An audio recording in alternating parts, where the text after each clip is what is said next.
Bonjour à tous, à ceux qui nous écoutez et ceux qui nous regardez, merci pour votre fidélité. Comme vous le savez, nos podcasts sont gratuits, mais si vous aimez nos contenus, n'hésitez pas à vous abonner et vous pouvez même faire un don. Pour faire ce don, il suffit de cliquer dans le lien que vous trouverez juste en dessous de ce podcast. Et contre ce don, vous pourrez recevoir un abonnement d'un an au magazine Histoire et Civilisation. Considéré comme l'un des plus grands films du monde, Les Sept Samouraïs est une production japonaise des années 50 dont l'histoire se déroule au Moyen-Âge japonais. Hormis la performance des acteurs, l'esthétique musicale et puis l'universalité du thème, l'intérêt de ce film a surtout été de populariser l'histoire du Japon et d'ailleurs plus précisément du Japon médiéval. Quelle meilleure porte d'entrée, me direz-vous, que les samouraïs, eux qui ont quand même traversé 1000 ans d'histoire. Mais le Japon, c'est aussi les mangas, les geishas, les sushis et les bonsaïs. Beaucoup de réalités qu'on peine parfois à imaginer dans la même histoire, dans la même société. Aujourd'hui, je vous propose de reprendre l'histoire à ses débuts, donc dans ses grandes lignes et plus précisément dans ses grandes lignes politiques. C'est d'ailleurs pour ça que j'ai commencé cette interview en parlant des samouraïs. Comment s'est mis en place l'État japonais et comment il a évolué tout au long de son histoire? Comment gouverner un archipel et surtout comment se démarquer d'un voisin comme la Chine lorsque l'on est régulièrement sous son influence? Et pour parler de ce thème important et assez méconnu, j'ai la joie de recevoir Pierre-François Souillery. Bonjour. Bonjour. Merci d'avoir répondu à notre invitation. C'est la première fois que vous venez sur Storia Voce. Vous êtes un grand spécialiste du Japon et d'abord du Japon médiéval. Ancien directeur de la maison franco-japonaise de Tokyo, vos livres sont aujourd'hui des références. Nous allons aborder le petit dernier, ou plutôt l'avant-dernier, Nouvelle histoire du Japon, un livre qui vient d'être réédité aux éditions Perrin. Et je tiens à mentionner un autre de vos livres qui, lui, est sorti chez Belin dans la collection Mondes anciens, avec un autre auteur, donc Laurent Nespoulos, et le titre de ce livre, Le Japon des chasseurs-cueilleurs à l'an 1000. Au sujet donc des livres qui reprennent quand même l'histoire du Japon dans sa globalité, qui proposent des synthèses, c'est important. Alors c'est vrai qu'aujourd'hui on connaît peu cette histoire, même si la pop culture a aidé un petit peu à populariser certains thèmes. Mais en même temps, est-ce que proposer un livre de 600 pages sur toute l'histoire du Japon, c'est pas un petit peu ambitieux? Certes. Certes, c'est ambitieux. Mais en même temps, je crois que c'était nécessaire parce que il y avait, en tout cas quand j'ai commencé à l'écrire, c'est-à-dire au début des années 2000, il n'y avait pas grand-chose d'écrit en français sur cette question. Il y avait quelques livres en anglais, évidemment, et en japonais, bien sûr. Mais en français, il n'y avait pas grand-chose. Donc, quand l'éditrice de Perrin m'a contacté pour m'a proposé de faire une histoire du Japon, je me suis dit qu'après tout, j'enseignais l'histoire du Japon à l'université et que j'avais des cours entiers sur l'histoire du Japon et que je pouvais donc peut-être en profiter pour le mettre par écrit et donc à la portée de tout le monde. Et c'est vrai que c'est très facile à lire et vos chapitres sont bien découpés, donc on arrive à s'y retrouver.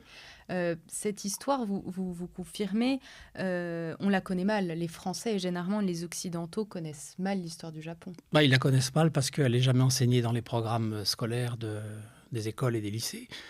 Donc c'est un pays exotique, alors que c'est depuis maintenant très longtemps une grande puissance économique. Et c'est un peu dommage, mais bon, les programmes sont ce qu'ils sont. On a déjà du mal à enseigner l'histoire de France, alors l'histoire des pays étrangers, c'est encore plus compliqué. Et c'est vrai que le faible nombre relatif de spécialistes du Japon explique aussi que le Japon ne soit pas encore au programme d'agrégation, par exemple, pour les enseignants des lycées ou du CAPES, et que donc l'histoire du Japon reste méconnue, malgré tous mes efforts. Mais ça viendra, ça viendra. À force de lire, les gens commencent à apprécier la langue, du moins. Et puis, c'est vrai qu'il y a beaucoup de choses avec d'éléments de culture japonaise qui viennent en France et qui séduisent Bien sûr. les Français. De quand datent les premières traces de vie au Japon? Qui sont les premiers habitants de l'archipel?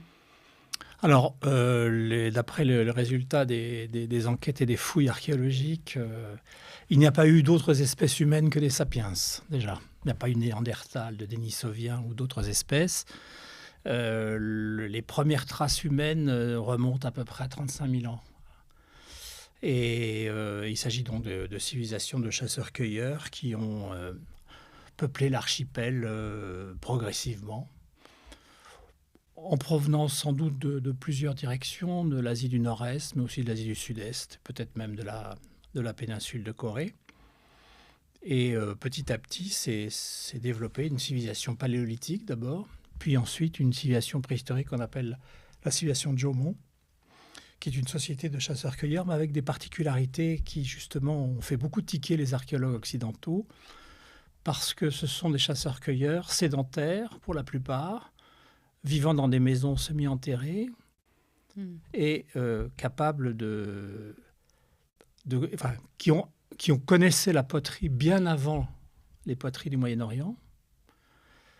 On a pensé à un moment que c'était au Japon qu'avait été inventée la poterie, mais il semble que ce soit un peu plus compliqué que ça, parce qu'on a retrouvé en Sibérie ou en Chine des restes de poterie qui sont au moins aussi vieux. Donc on a une poterie à moins 14 000, alors qu'au Moyen-Orient, c'est bien après. Et cette civilisation de Jomon donc, a des particularités tout à fait étonnantes, puisque ce sont donc des chasseurs-cueilleurs qui ne sont pas nomades. Ce sont des chasseurs-cueilleurs qui pratiquaient l'horticulture, mais pas l'agriculture. Ils savaient sélectionner les espèces de châtaigniers, par exemple, parce qu'ils mangeaient beaucoup de châtaignes. Il y a des forêts de châtaigniers qui sont des forêts entretenues par les hommes de cette époque-là, mais ils ne sont jamais passés au stade de l'agriculture. Probablement parce que le milieu leur permettait de chasser et de cueillir, puis c'est chasseurs-cueilleurs et pêcheurs aussi. Le milieu ambiant, l'environnement leur permettait sans doute de ne pas avoir nécessairement à travailler la terre. Et le processus de néolithisation du pays, c'est-à-dire l'apparition d'une révolution agricole, est très, très récent. Puisque on pense que c'est au milieu ou même au début du premier millénaire avant notre ère. Alors, est-ce que ces chasseurs-cueilleurs dont vous nous parlez, ce sont les ancêtres des Japonais d'aujourd'hui? Oui, non. C'est très difficile de répondre à ces questions. Est-ce que les hommes de Lascaux sont nos ancêtres? Je ne sais pas. Est-ce qu'il y a eu d'autres populations qui sont venues dans l'archipel? Oui, c'est très difficile de répondre à ce genre de questions, probablement, mais il y a eu des peuplements, évidemment, des vagues de peuplement dont on n'a pas toujours très bien connaissance, mais qui sont arrivées, comme je disais, donc soit d'Asie du Nord-Est, soit d'Asie du Sud-Est, soit du continent asiatique, au cours des siècles, au cours des millénaires, et qui se sont mélangés. Donc les Japonais d'aujourd'hui ne sont pas les descendants directs des Jomon. Il y a eu des mélanges, il y a eu des métissages. Et ce sont des questions qui, en fait, plaisent à certains, à ceux qui se posent la question de l'identité, mais qui finalement n'ont pas grand sens. Savoir si les Japonais de Jomon sont les ascendants des Japonais d'aujourd'hui, c'est pas une question qui est nécessairement très intéressante, parce que d'abord, ils parlaient une langue qu'évidemment on ne connaît pas et on ne connaîtra jamais, qui n'était pas nécessairement d'ailleurs un proto-japonais quelconque. C'est peut-être une langue très différente, on ne sait pas. De même que chez nous, les hommes les hommes du Paléolithique en Europe de l'Ouest ne sont pas nécessairement les ascendants des peuples d'aujourd'hui. Oui, donc des questions qui peuvent surgir quand on a un questionnement identitaire ou quand le Japon a eu des besoins de réponse peut-être pour un projet politique, mais que l'historien regarde autrement. C'est un projet politique de vouloir absolument faire remonter l'histoire du pays, enfin le roman national comme on dit maintenant, à des époques très anciennes. Mais pendant longtemps, les Japonais ont considéré l'époque Jomon comme une période qui n'était pas de l'histoire du Japon.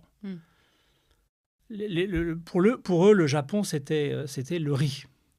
Donc le Japon commençait avec la riziculture inondée, c'est-à-dire au début au cours du premier millénaire avant notre ère.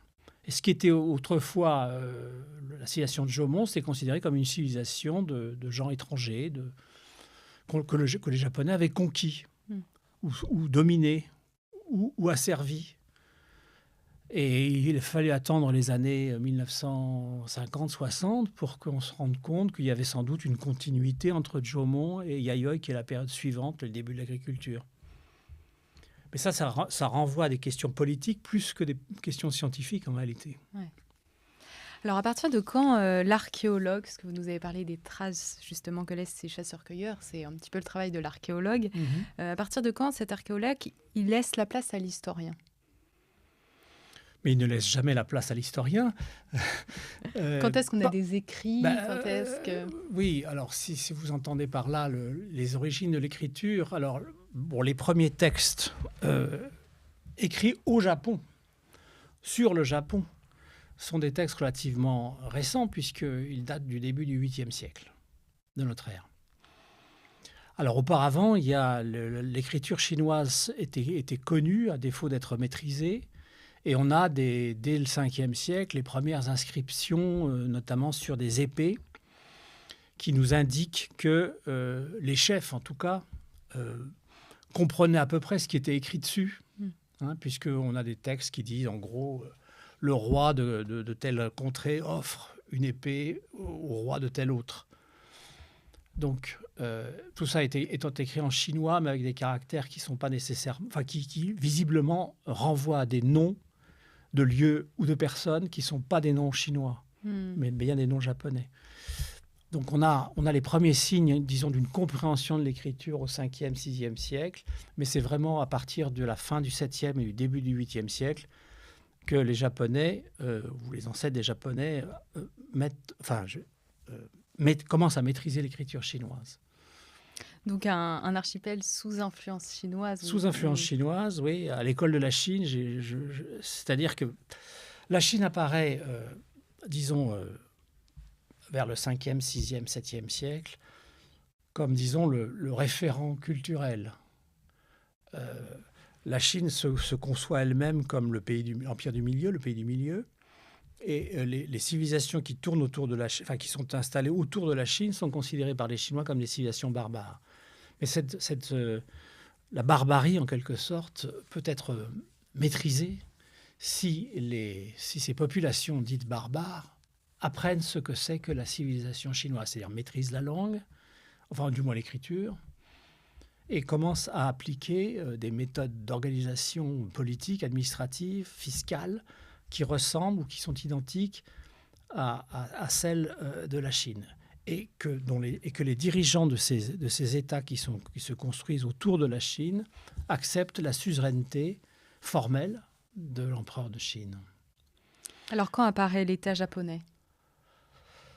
Alors, quand apparaît l'État japonais, d'abord, c'est une question qui n'est pas si simple que ça, parce qu'on ne peut pas dire, tiens, telle année, ça apparaît. C'est jamais simple. C'est jamais simple. Alors, il existait, en tout cas, dans les premiers siècles de notre ère, il existait des chefferies ou de petites principautés qui se sont constituées. Il y en avait plusieurs dans l'archipel.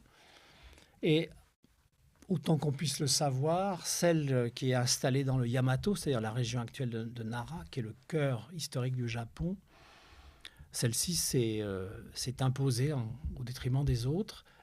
Et le chef de cette principauté qui est née dans le Yamato est sans doute à l'origine de la famille impériale.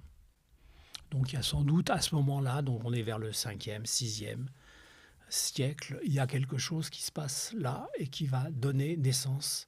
Ce n'est pas encore un État, mais ça va donner naissance à ce qui va devenir l'État. Alors si je voulais aller plus loin, je pourrais dire, sous le règne du Tenno, c'est-à-dire de ce que nous appelons l'empereur, sous le règne du Tenno qui s'appelait Temmu, qui a régné entre 673 et 686, on a tout en même temps l'émergence du nom du souverain, le Tenno. Avant, on disait un grand chef. Là, maintenant, on dit l'empereur, enfin, le Tenno. Le mot de Japon apparaît à cette époque-là. Il est utilisé dans la diplomatie vis-à-vis de la Chine. Ça veut dire qu'il y a un détachement par rapport à la Chine. Ça oui, peut révéler ça. On peut dire ça comme ça, mais il y a surtout une volonté de mettre en place de faire savoir aux Chinois qu'il existe quelque chose de civilisé ici. Et ce ici, c'est à l'est de la Chine. Et c'est même, si on veut être un peu méchant, c'est même avant la Chine, puisque le pays du soleil levant, il se lève chez nous avant qu'en Chine. Les Chinois n'ont pas du tout aimé ça. Parce que le Tenno, ça signifie l'étoile polaire, ou bien ça signifie un point fixe dans le ciel. Ça signifie donc quelque chose qui est absolu. Tandis que l'empereur, dans le système idéologique chinois, c'est le fils du ciel. Donc il y a le ciel et il y a le fils du ciel. Tandis qu'au Japon, c'est un point fixe dans le ciel. Donc, du point de vue des Chinois, c'était complètement aberrant. C'était bien la preuve d'ailleurs qu'ils étaient barbares. Mais du point de vue des Japonais, c'est une manière de se montrer vis-à-vis des Chinois comme étant quelque chose de différent d'eux et en même temps, quand même pas si lointain qu'eux, puisqu'on parle à peu près dans la même langue, dans la même écriture. Enfin, on ne parle pas dans la même langue, mais on parle dans la même écriture. Et c'est une volonté à la fois de se différencier et en même temps de montrer qu'il existe quelque chose de neuf et que les Chinois vont devoir intégrer ça dans leur manière de penser, dans le logiciel en quelque sorte politique. Et donc, si on doit dire de quand date l'État japonais, moi je dirais, s'il faut vraiment donner une date, je donnerais ça, fin du 7e siècle. L'empereur Tenmu qui invente à la fois la notion d'empereur et la notion de Japon. Et alors concrètement, comment est-ce qu'il gouverne le Japon, cet empereur et puis ses successeurs? Alors, il gouverne à partir donc d'une cour, qui est une cour qui se déplace et qui petit à petit se fixe, devenant une capitale. Donc la première capitale du Japon, il y en a eu plusieurs, mais celle qui compte en tout cas, c'est Nara, au 8e siècle. Et puis ensuite Heian, donc Kyoto, à partir du début du 9e siècle, ou à la fin du 8e. Ces capitales sont évidemment des villes qui ont une certaine importance. Il y a plusieurs dizaines de milliers d'habitants qui habitent là, avec des hauts et des bas, bien sûr, selon les périodes. Mais je dirais que le Japon est un pays où l'État, c'est d'abord la ville capitale. Ensuite, ce sont les provinces et les routes qui permettent de rejoindre ces provinces, d'où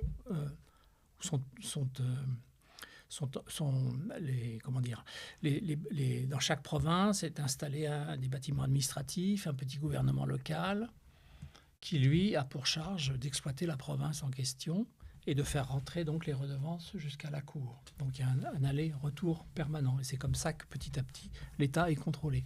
Et puis par ailleurs, cette cour qui est installée à Nara et plus tard à Heian, c'est-à-dire à Kyoto, cette cour, elle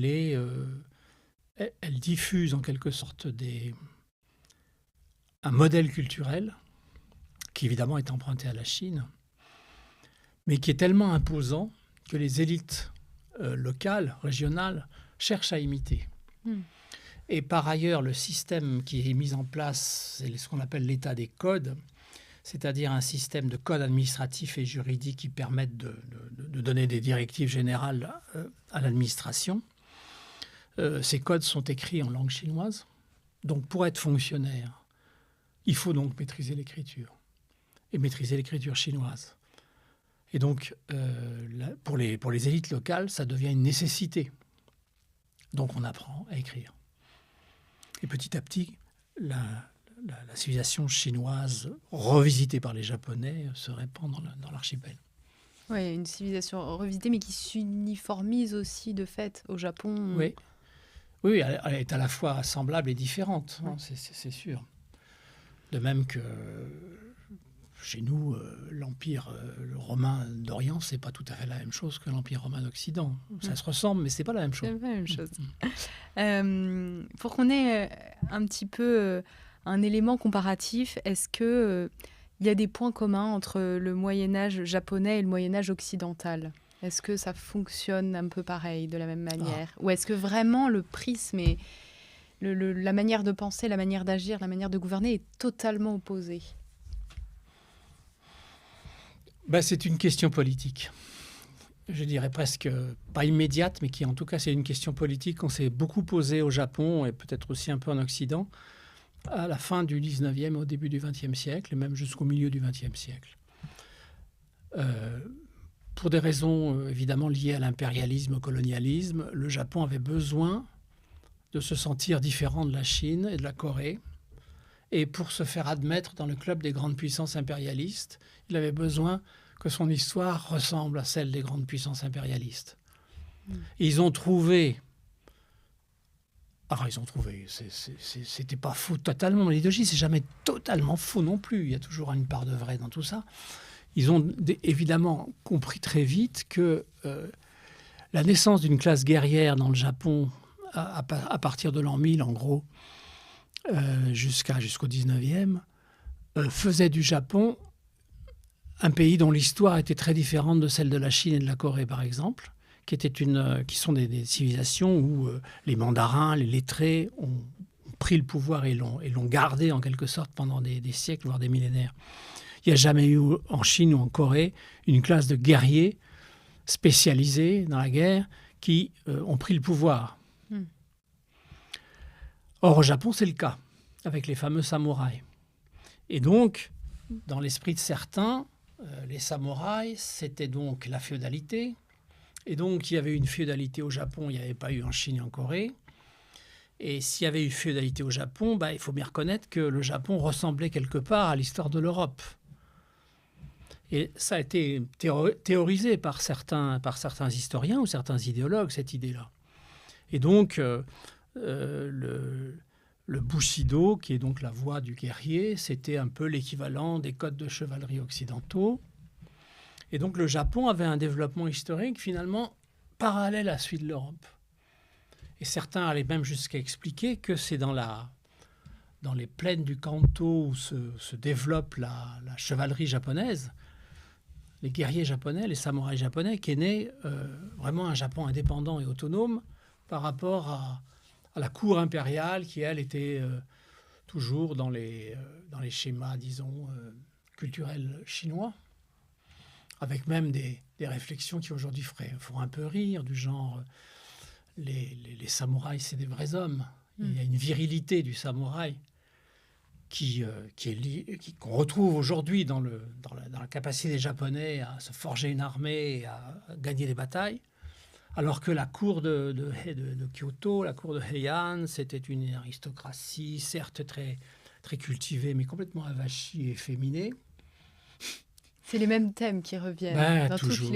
toutes les histoires, toutes les nations. Et que donc le vrai Japon était né là où il y avait les samouraïs, donc dans l'est du pays. Et donc que le Japon, l'histoire du Moyen-Âge japonais, c'était l'Europe en plein cœur du Japon, en quelque sorte. Et que donc l'histoire du Japon n'avait rien à voir avec celle de la Chine, contrairement à ce qu'on pourrait croire. Donc ça, c'est un thème idéologique qui a été vraiment travaillé pendant longtemps, jusqu'après la Seconde Guerre mondiale. Alors vous dites dans votre livre que, en effet, entre le 9e et le 13e siècle à peu près, la société japonaise est vraiment dominée par l'aristocratie. De cour. Oui. Donc c'est à partir du 13e, on peut dire que les samouraïs commencent à avoir plus d'importance, ou comment est-ce que la transition se fait? C'est-à-dire que cette aristocratie de cour, qui est donc héritière de ces codes administratifs dont je parlais tout à l'heure, est une aristocratie lettrée, extrêmement...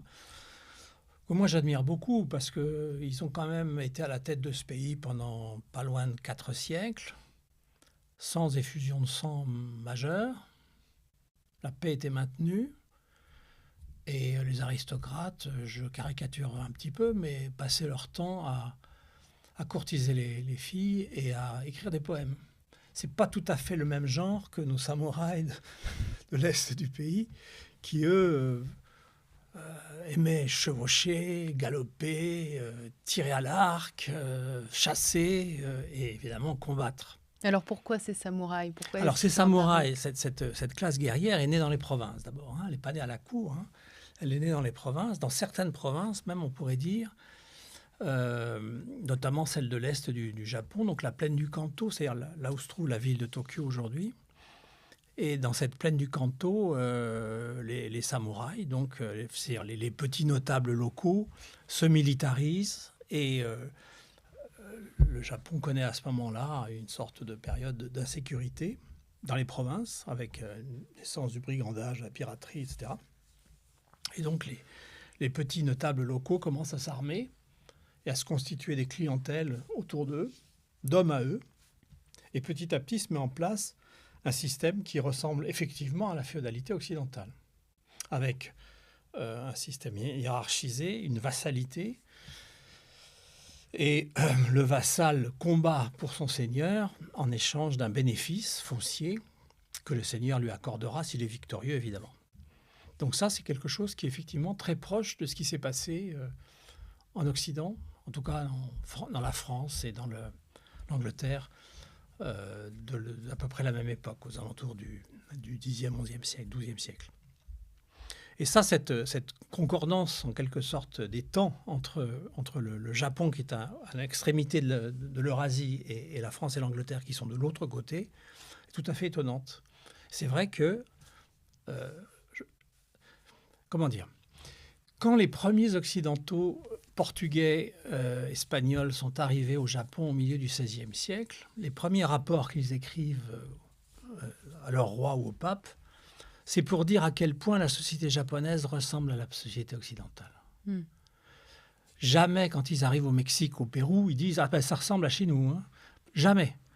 Or là, ils passent leur temps à expliquer « Oui, il y a comme chez nous des ducs, il y a comme chez nous des marquis, il y a comme chez nous des guerriers, il y a comme chez nous des villes libres, comme Venise et Gênes, Sakai, Hakata, c'est des villes libres, disent-ils. » Et donc, il y a cette idée que la société dans laquelle ils débarquent, évidemment culturellement totalement différente de la leur, mais sur le plan de son fonctionnement, elle ressemble à la société occidentale. Et que donc, d'un point de vue purement stratégique, l'Église a quelque chose à faire au Japon, puisque les Japons sont comme nous, sauf qu'ils ne connaissent pas Dieu. Mais au moins, ils seraient réceptifs. Ils sont comme nous. Ouais. Et ça, c'est tout à fait intéressant. Donc, ce n'est pas tout à fait une idée folle de dire que le Japon était une société féodale comme celle de l'Europe. Bien sûr qu'il y avait des différences avec l'Europe, mais ça, c'est tout à fait normal. Mais néanmoins, il y avait une structure sociale qui n'était pas si différente. Et ça, je crois qu'effectivement, il y a eu un moment de l'histoire où la société japonaise et la société occidentale se sont rapprochées, non pas géographiquement ou culturellement, mais en tout cas sur le plan de la société, pour à nouveau se différencier par la suite. Vous avez évoqué le code d'honneur des samouraïs, le Bushido, mais en fait, il apparaît qu'au XVIIe siècle. XVIe siècle. Donc, auparavant, est-ce qu'il y a un code d'honneur ? Est-ce qu'il y a... Comment les choses sont formalisées ? Oui, enfin, le mot, je vous ai coupé là, mais c'est le mot Bushido qui apparaît au XVIe siècle. Les pratiques du guerrier, elles existent depuis qu'il existe des guerriers, c'est-à-dire depuis le début du Xe siècle ou quelque chose comme ça. Donc le courage, le sens de l'abnégation, la volonté la loyauté, ce genre de choses apparaissent très tôt, hein, à côté évidemment des valeurs guerrières, purement guerrières, c'est-à-dire savoir tirer à l'arc, savoir monter à cheval, etc. Et ces valeurs-là ont été en quelque sorte mises en avant et considérées comme majeures à la fin des guerres civiles du XVIe siècle et avec le rétablissement de la paix au XVIIe, où le Bushido est apparu comme étant en quelque sorte l'essence même de ce qu'était cette classe de samouraïs. Ce qui est intéressant, c'est que ça, on l'a affirmé, mais il n'y a aucun texte qui dise « voilà, le Bushido, c'est ça ». Il n'y a jamais eu un texte. Donc c'est vraiment ce sont des valeurs générales. Des valeurs générales partagées et qui existaient de façon un petit peu éparpillée et qu'on a rassemblées sous le terme de Bushido au moment où les guerres civiles se terminaient. Ce qui est quand même paradoxal. C'est-à-dire que les guerriers n'ont jamais été autant des guerriers que quand ils ont cessé d'être des guerriers. Parce qu'on peut peut-être plus les fantasmer aussi. Oui, bien sûr. Oui. Et alors, vous dites que donc, les samouraïs, cette classe guerrière se retrouve au sommet en fait, de la société japonaise, notamment dans la période Edo. Pourquoi cette période, elle est importante? Qu'est-ce qui se passe à ce moment-là? Alors, la période d'Edo, c'est donc la période qui va disons, du début du XVIIe siècle au milieu du XIXe. C'est 250 ans de paix. Ça, c'est la première caractéristique de cette période. Alors que le Japon était plongé dans la guerre civile, depuis la guerre seigneuriale en tout cas, depuis des siècles, la paix revient et ce régime, donc dirigé par les shoguns Tokugawa, est un régime essentiellement pacifique. Les shoguns, c'est les rois en quelque sorte, c'est les empereurs. C'est les rois du Japon, si vous voulez. Ces shoguns Tokugawa ont effectivement imposé une paix civile qui a duré 250 ans, ce qui n'est pas rien. Et c'est assez apparemment contradictoire parce que la classe dirigeante du Japon à cette époque-là, c'est les samouraïs, c'est les guerriers, et il y a la paix. Comme quoi? Comme quoi, quand on supprime les samouraïs à la fin du 19e siècle et qu'on met en place une société capitaliste avec des bourgeois, etc., alors là, on fait la guerre tous azimuts. En Chine, en Corée, partout. Donc, le développement de la modernisation, de la naissance de l'État-nation à la fin du 19e siècle sur les ruines du régime des Tokugawa, c'est aussi le début de la guerre, d'une guerre impérialiste qui se terminera en 1945. Donc, vous voyez, il y a des espèces de contradictions apparentes comme ça. Alors, pour en revenir à Edo, c'est une période très importante de l'histoire du Japon. Alors, parce qu'il y a la paix, bien sûr, et qui dit paix dit développement technologique, développement démographique, développement culturel, développement urbain. Et le Japon, pour vous donner une idée, passe à peu près de 1600 à entre 10 et 15 millions d'habitants. En 1850, on est à plus de 30 millions. Donc le Japon connaît une expansion démographique considérable. Les villes japonaises, il y avait pratiquement que Kyoto au Moyen-Âge, plus un petit peu quelques ports comme Sakai ou Hakata. Mais là, désormais, il y a des villes qui se construisent, qui apparaissent partout et qui sont très, très, très peuplées.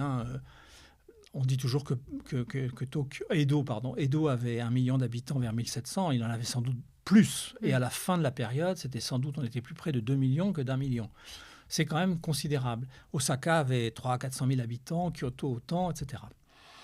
Donc on a vraiment une société urbaine qui se met en place et qui est accompagnée donc par ce qu'on a appelé un peu vite la fermeture du Japon. La période d'Edo, c'est une période de fermeture. C'est-à-dire que le Japon, au lieu de se lancer sur les mers, comme il avait commencé à le faire d'ailleurs au XVe et au XVIe siècle, se rétracte en quelque sorte sur l'archipel. Et au lieu que cette fermeture du Japon débouche sur une stagnation terrible et sur une sorte de déliquescence de la société, eh bien, au contraire, il y a une sorte de développement interne qui s'est produit et une expansion donc économique qui était considérable pendant toute cette période. Avec des hauts et des bas, bien sûr, avec des périodes de famine, mais aussi des périodes d'expansion, etc.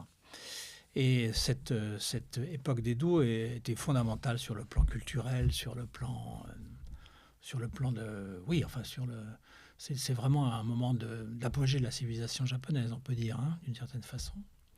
Un temps de fermeture et un temps de progrès. Oui. Et je suppose qu'à ce moment-là, s'il y a peu d'échanges, le Japon est un peu isolé. On le connaît moins, de fait. Alors, le Japon est quand même très isolé. Il est en contact avec l'Occident par le petit port de Nagasaki, où un vaisseau hollandais est autorisé à accoster.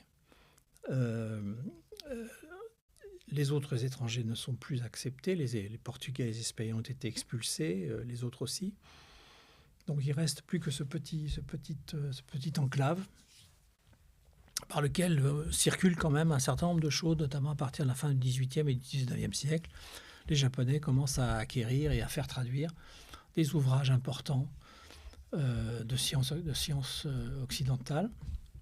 Ils connaissent aussi des peintures qui leur permettent de découvrir, par exemple, la perspective.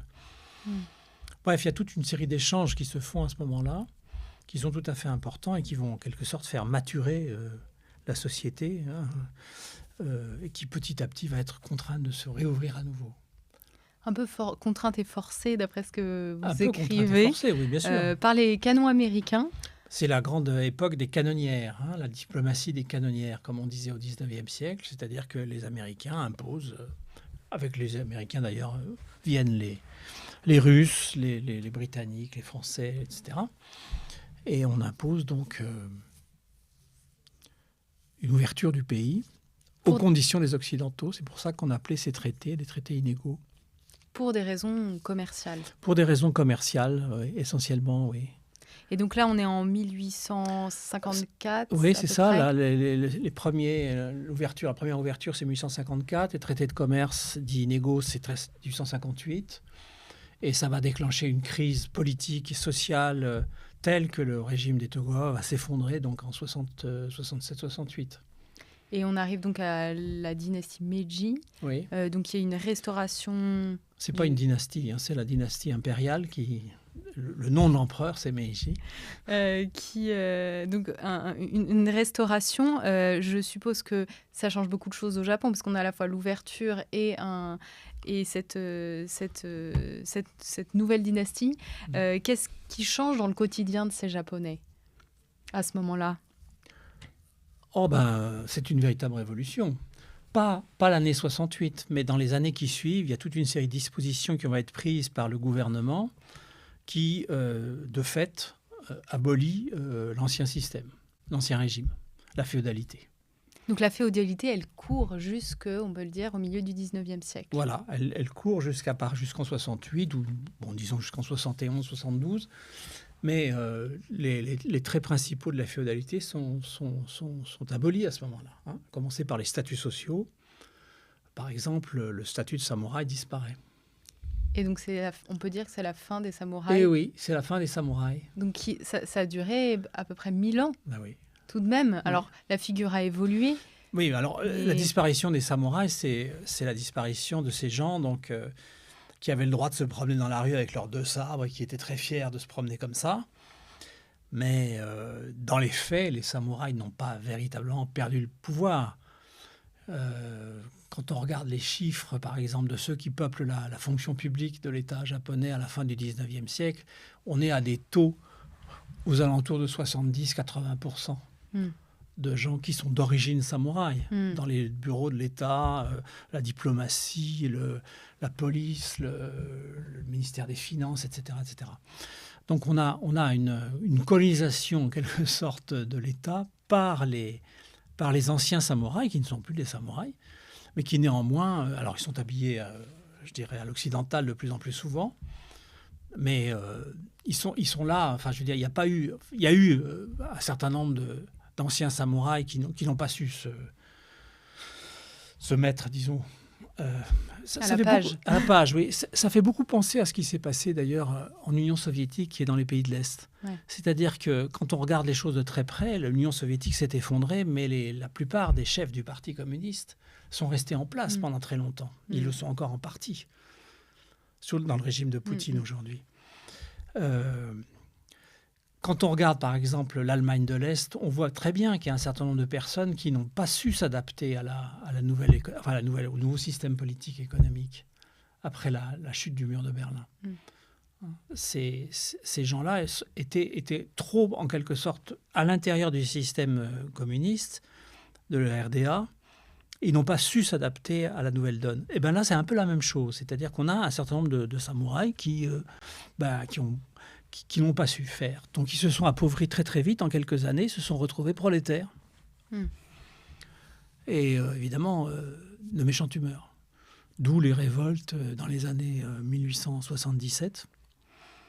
La guerre du Sud-Ouest, par exemple, qui est une véritable guerre civile qui débouche sur le massacre de ces groupes de samouraïs révoltés. Mais il ne faut pas croire que la modernisation du Japon et la naissance de cet État-nation s'est fait sans heurts. Il n'y a pas eu des grands massacres non plus. On n'est pas dans un système où on a massacré ou emprisonné massivement, mais quand même, il y a eu quand même des secousses. Oui, vous avez utilisé le terme de modernité, souvent avec cette restauration, on parle de modernité. Est-ce que par modernité, vous entendez ou on entend occidentalisation? Alors, dans un bouquin que j'ai écrit là, il y a quelques années qui s'appelle Moderne sans être occidental, j'explique justement qu'il y a différentes manières d'être moderne et que contrairement à ce qu'on croit, la modernisation du Japon, ce n'est pas que l'occidentalisation. C'est difficile à comprendre pour nous, mais le Japon n'a jamais été aussi chinois que quand il s'est modernisé.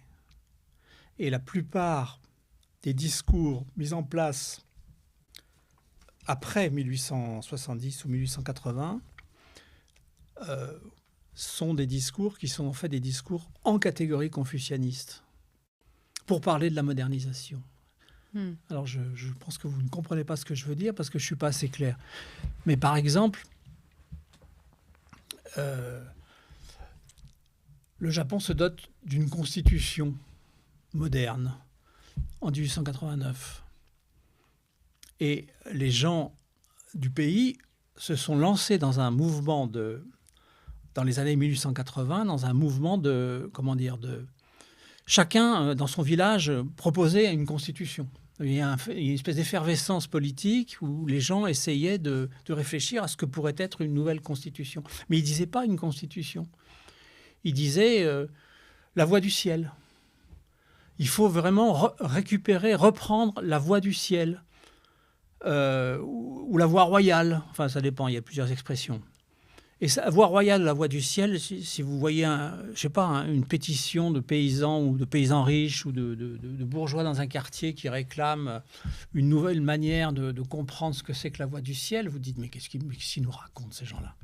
En fait c'est ça, c'est-à-dire qu'ils pensent en catégorie chinoise, en catégorie confucianiste, pour imaginer ce que sera la modernisation réelle. Et j'ai envie de vous dire, so what? Qu'est-ce que ça peut faire, en fait, qu'on ne pense pas en catégorie occidentale pour imaginer la modernisation? On peut très bien penser la modernisation en catégorie différente, si le résultat est le même. Ouais. Il y a toujours cette influence, de la Chine, dès qu'on réouvre. Il y a l'influence de la Chine, et il y a aussi d'autres influences. Par exemple, un autre type de choses qui sont intéressantes, par exemple, les premières féministes japonaises, ça c'est pas très connu en Occident, mais les premières féministes japonaises dans les années 1910 à peu près, il y en a une d'entre elles qui écrit un texte qui dit, enfin je cite de mémoire, les femmes sont comme la lune, elles sont éclairées de la manière blafarde dont est éclairée la lune. Autrefois nous étions le soleil, redevenons le soleil. Alors, quand on lit ça, on se dit, oui, c'est de la poésie, etc. Mais en fait, qu'est-ce que ça veut dire? Ça veut dire que si on regarde ce qu'est l'idéologie Shinto au Japon, l'idéologie, la religion locale, la religion populaire japonaise, la déesse, le soleil est une déesse, la déesse Amaterasu qui illumine le monde. Or, c'est la déesse du soleil qui est l'ancêtre de la famille impériale. Donc, redevenons soleil, ça veut dire redevenons ce que nous étions autrefois, c'est-à-dire nous qui éclairions le monde, nous les femmes. Et ceci nous a été confisqué par les hommes qui ont fait de nous des lunes blafardes.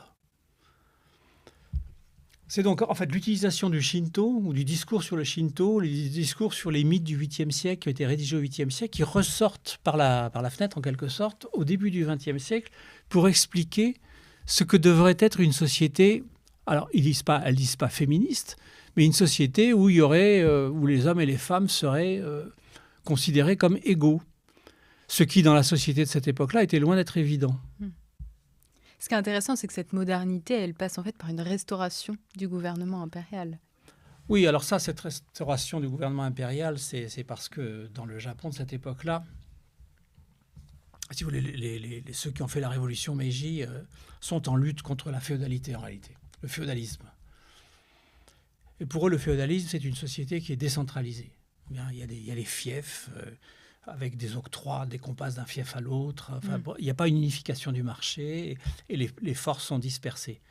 Ce qu'il faut, c'est un État centralisé. Et si l'Angleterre, la France et les autres pays d'Occident, comme les États-Unis, sont des pays puissants aujourd'hui, c'est parce qu'ils sont centralisés, disent-ils. Ce qui est tout à fait discutable, bien entendu. Alors la France, oui, mais aux États-Unis, c'est un État fédéral, c'est pas spécialement centralisé, mais enfin bon, peu importe. C'est comme ça qu'eux le voient. Et donc, pour revenir à un État qui ne serait pas centralisé, il faut revenir à la période avant les samouraïs, avant le Moyen-Âge, où là, il y avait une cour impériale qui dirigeait le pays depuis le centre, depuis la capitale. D'où l'importance de restaurer l'empereur, qui est au centre de ce dispositif. Mais qui est au centre de ce dispositif de façon purement symbolique, parce que dans la réalité, il n'a aucun pouvoir. Qui a le pouvoir dans la réalité? Dans la réalité, ce sont tous ceux qui sont autour de lui. C'est-à-dire les ministres, les politiques, etc. Les hommes d'affaires, éventuellement. Mais lui en a très peu. On dit que la seule chose qu'il a imposée, c'est qu'on voulait lui installer l'électricité dans sa chambre à coucher, il ne voulait pas. Il a réussi à obtenir qu'on n'installe pas l'électricité dans sa chambre à coucher. Bon, c'est une anecdote, je ne sais pas ce qu'elle vaut, mais c'est pour vous dire qu'il n'avait aucun pouvoir, en fait. Ouais. Une dernière question, Pierre-François Souiri. On arrive donc au terme de notre émission. Est-ce qu'on peut parler, à ce moment-là, d'émergence d'un État-nation? Oui, tout à fait. C'est ce qu'ils essaient de mettre en place. Ils mettent en place un État-nation dans les années... à partir de Meiji, donc à partir de cette révolution, dans les années qui suivent, dans les 30 ou 40 années qui suivent, tout va être fait pour que le Japon devienne une sorte d'État-nation. C'est un des États les plus centralisés du monde, peut-être presque autant que la France, ou en tout cas, oui, autant en tout cas, et alors on met en place toute une série de systèmes qui font en sorte que les Japonais doivent se sentir tous d'abord japonais.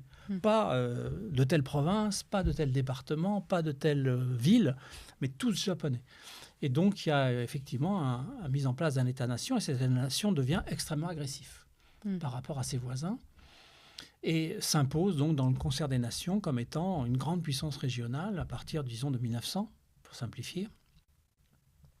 Et ça va l'amener à la catastrophe qu'on connaît. Oui, et puis c'est un petit peu l'image aussi qu'on a peut-être plus facilement du Japon, un État très centralisé et belliciste. Mais ça, ce sera le sujet d'une autre interview. Merci Pierre-François Souiri. C'est moi qui vous remercie. D'avoir répondu à nos questions. Donc, on a vu quand même un petit peu l'évolution du gouvernement sur cet archipel. C'est une histoire très riche qui ressemble, c'est vrai, un petit peu à l'histoire de la France, à l'histoire de l'Occident, mais complexe. Si vous voulez en savoir plus, n'hésitez pas avec cette nouvelle histoire du Japon. Donc, votre dernier livre qui vient d'être édité aux éditions Perrin, mais vous avez publié beaucoup d'autres ouvrages qui restent disponibles et qui peuvent nous permettre de mieux connaître l'histoire de ce pays méconnu. Merci à tous pour votre écoute et pour votre fidélité, et je vous dis à très bientôt pour un nouveau numéro de nos grands entretiens.